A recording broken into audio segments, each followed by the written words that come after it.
दुनिया रे बहुत भल लोकरे परिपूर्ण।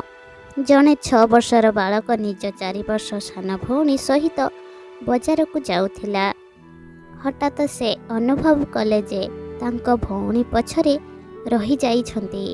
से अटकी गले, पछकु चाहि देखिले जे तांको भौणी खेलना दुकान आगरे किछि देखुछंती। पिलाटी फेरी भौणी को पचारिला, तुमे किछि चाहुच कि? झीटी आंगुठी बढ़ाई एक पोशाक को सूचाई थाए।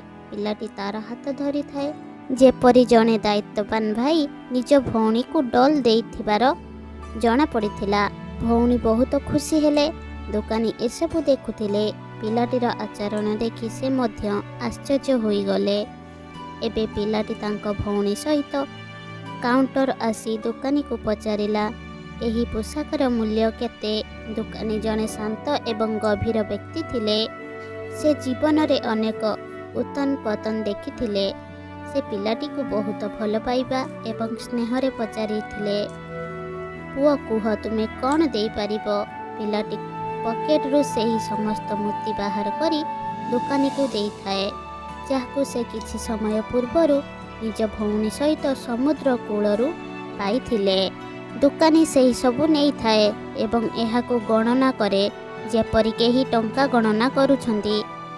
जेतेबेले से मोती गणना परे पिलाटी को देखिबा आरंभ कला। पिलाटी कहिला, सारे आपण किछि हराउछंती कि?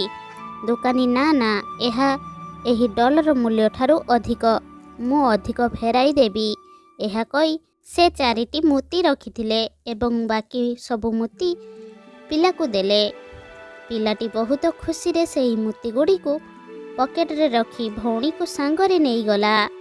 सेही दुकान कर्मकर्ता एसबु देखुथिले। से आश्चर्य होई मालिकों को पचारिले, मालिक तुम केवल 4टी मोती बदल रे एते दामी डॉल देइछ? दुकानी हाँ सहित कहिला, एहा आम पाई केवल कष्टकर, किंतु सेही 6 वर्षर पिला पाई एहा अत्यंत मूल्यवान।